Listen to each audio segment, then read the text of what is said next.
watch your step. Hey, what have you heard? What's going on?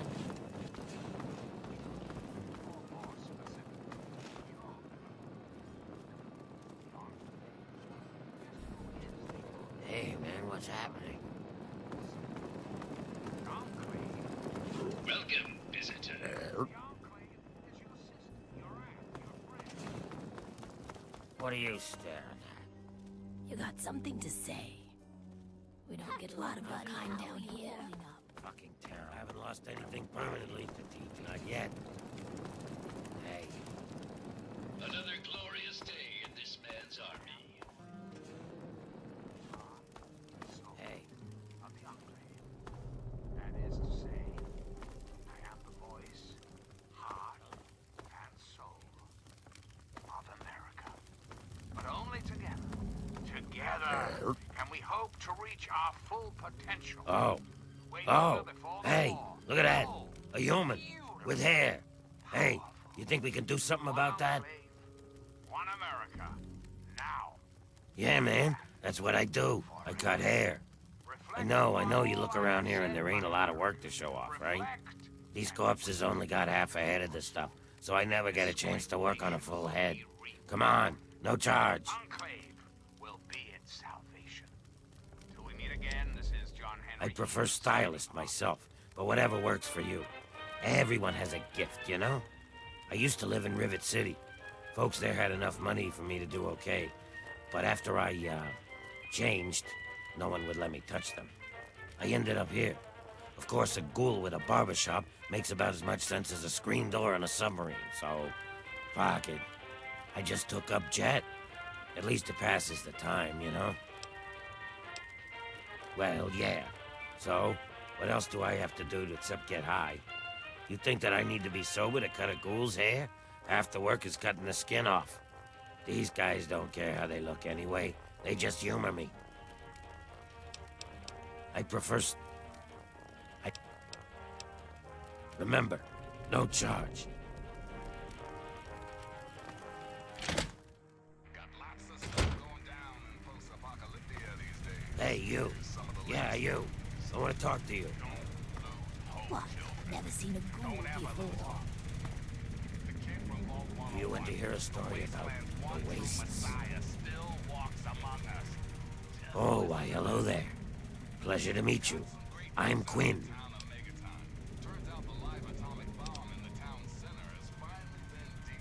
Me? No, not at all. I'm used to your people. Truth is, I spend most of my time away from Underworld. You too, stranger. I know a lot of people around here don't take kindly to humans wandering around, but I've met a lot of your people in my travels. Yeah, just east of here. Bunch of guys with guns are holed up there. Later. Tamper with that, we're gonna have a problem. Hi.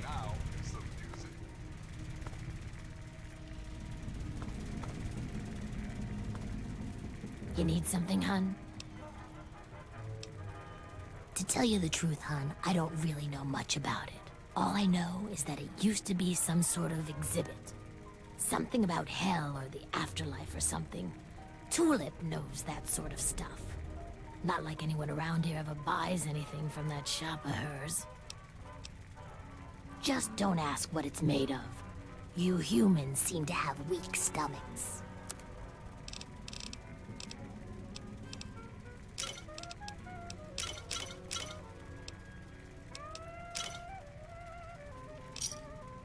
A pleasure doing business with...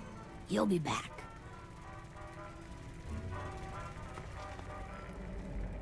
Hey.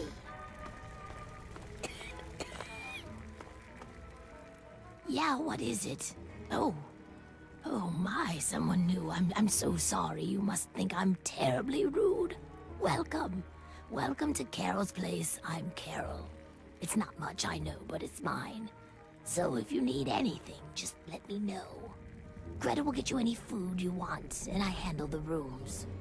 It's so good to have someone new here, even if it is an ugly old smooth skin. I'm kidding, I'm just kidding. Don't make that face, you'll love it here. Gob? Yes, of course. He's my son. Well, not really. Not like you would think of a son. We ghouls don't really work like that, but I love him like he's my own. Do you know him? Have you seen him? Is he all right? That's terrible. But at least I know he's alive. So that's something. If you get up that way again, tell him that I said I miss him and that I love him. But he shouldn't try to escape. It's too dangerous. No, he should stay put where he is. I couldn't bear the thought of him getting hurt.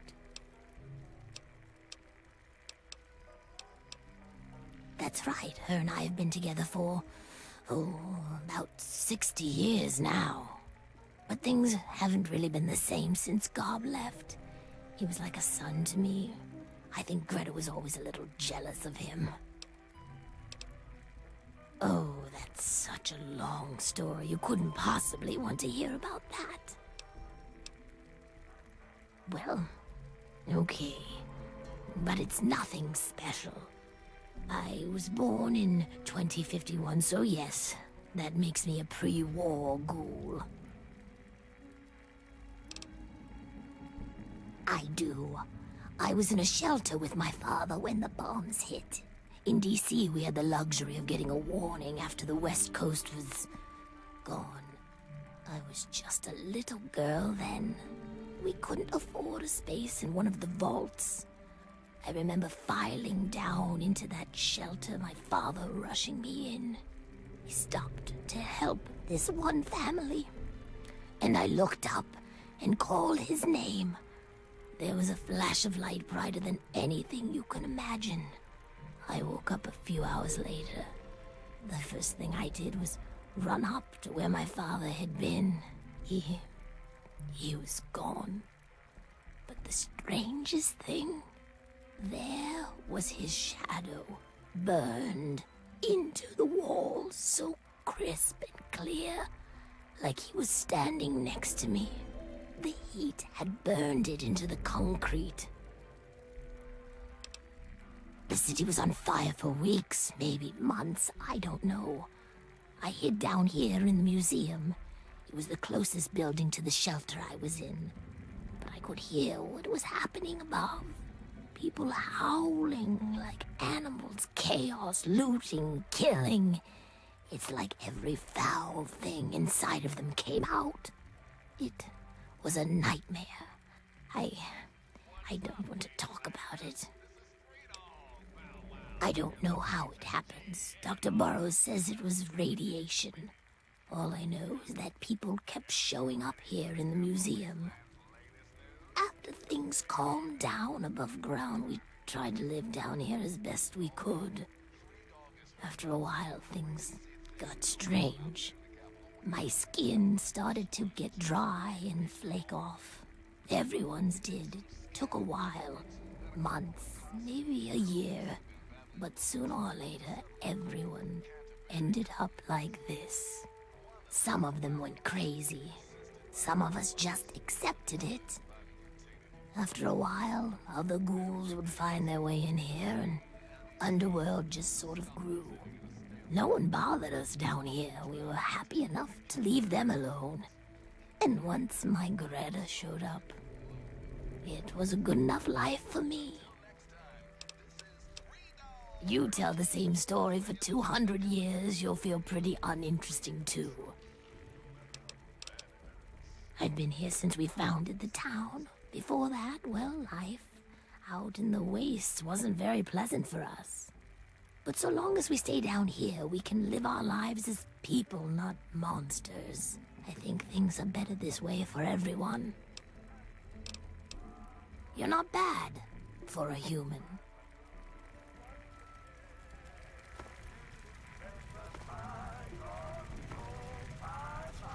If you want something to eat, you should order it quick, hon. The stew just stopped moving. Come back when you're hungry.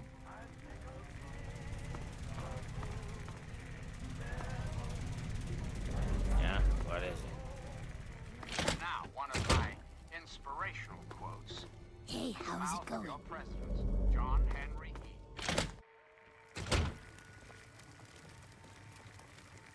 Make it fast, human. What are you looking at? You'd think you'd never seen a ghoul up close before.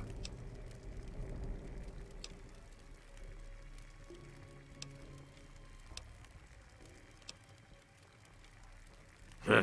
Not sure I know anything of use, but I'll take that drink. That'll cost you 2 caps. It's a place for ghouls, not humans.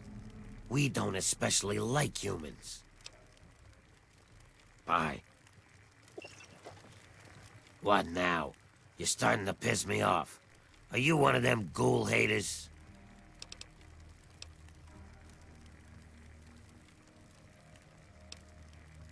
Is that so?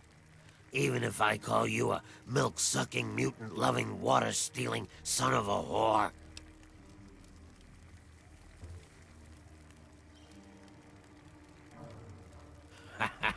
I like a human that knows his place. Too many of you think we're all just zombies. They don't know or don't care that we're just as human as they are inside. We bleed, we hurt, we regret. And you know what really pisses me off? They think the only way to kill us is to shoot us in the head, like in the old zombie stories, and that'll put us out of our misery. Hey, I know. Maybe you could help me even the score.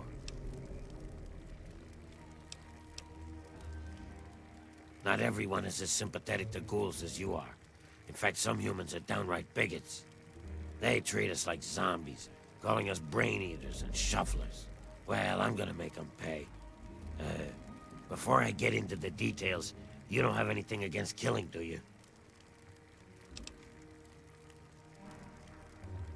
Or the right money, huh?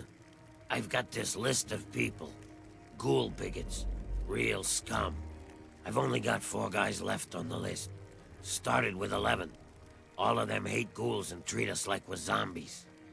They all deserve to die, but it has to be done with a headshot. Just like the old stories where zombies can only be killed that way. I'll give you 100 caps for each of them. If they die some other way, I'm only paying 25, though.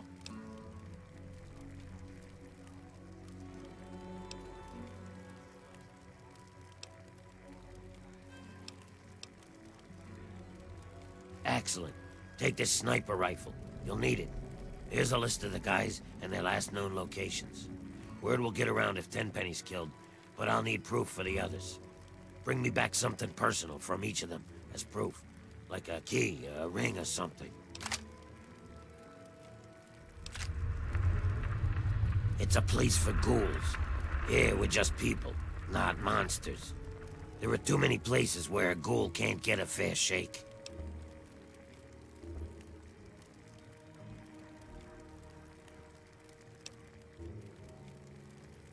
They're ghoul haters. I want them all dead. Don't you think that's enough? Yeah, see ya. How's it going? It's been a while. What have you been up to? Talk to Azrakal. Talk to Azrakal. Well now, looky here. We got us a smooth skin that I ain't ever seen before. I'm Azrakal, and this is the 9th Circle. Folks got problems, and I got liquor to sell 'em. Well, liquor and a few other pick-me-ups. You need anything, you just let me know. Yeah, just east of here. Bunch of guys with guns are holed up there.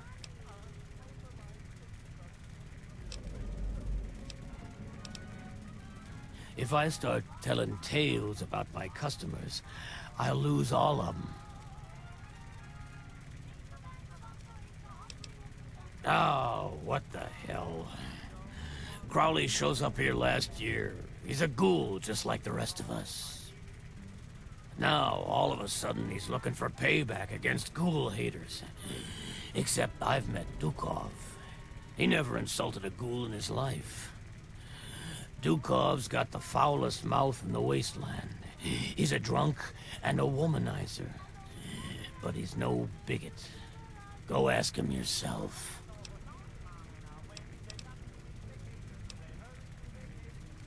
It's the only place in the capital Wasteland where my people can escape the misery of the world above. And that misery, well, it makes a man like me very happy and very, very wealthy. That's Sharon. Let's just say, well, he's a loyal employee. Don't mess with me, and he won't mess with you.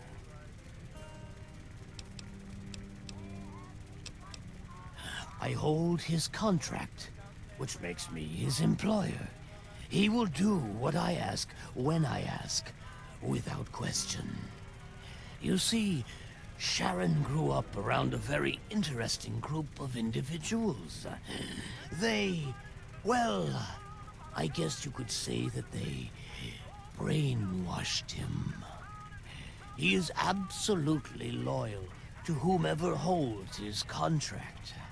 Unfailing, unflinching, until the day that employment ends. Don't get me wrong. I have no doubt that he holds no end of animosity towards me. But so long as he is my employee, he is as gentle as a teddy bear.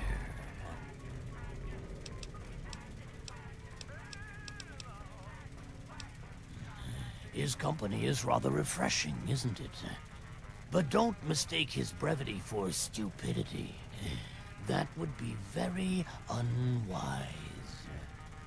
Underestimating an opponent has been the last mistake of far too many individuals throughout history.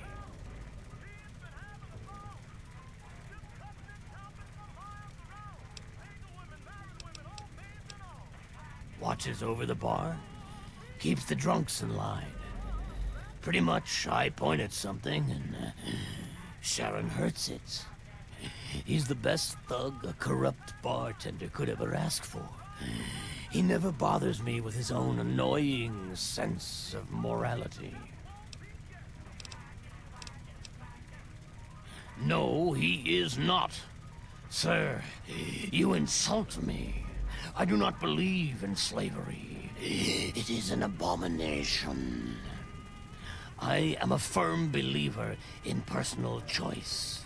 To force another person into bondage is unthinkable.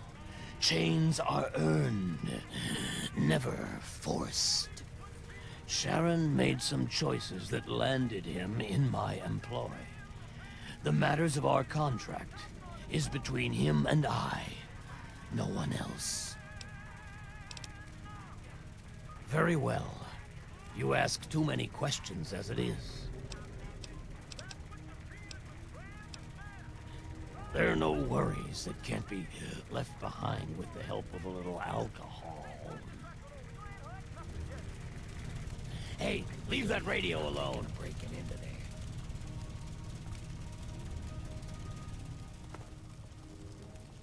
What's happening? Can't get too far What's the ahead word? of his followers. Good to see you again. You ready for some more of the old snip-snip? I know he doesn't sell jet. Bastard. You want to know about Crowley? Go ask Gwen or Greta. I don't follow the gossip around here like they do. Remember, no charge.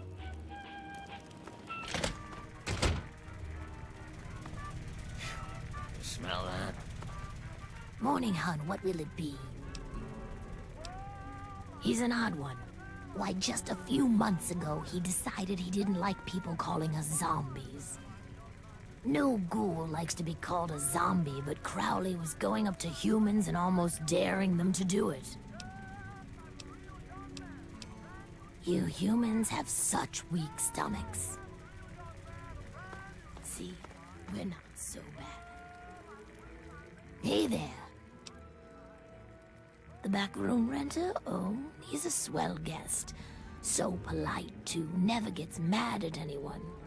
I've been letting that room to him for about a year now. Well, he does keep talking about how he's going to make his fortune soon.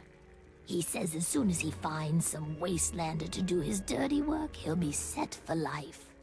I think it's just the whiskey talking vile stuff. You come back real soon now.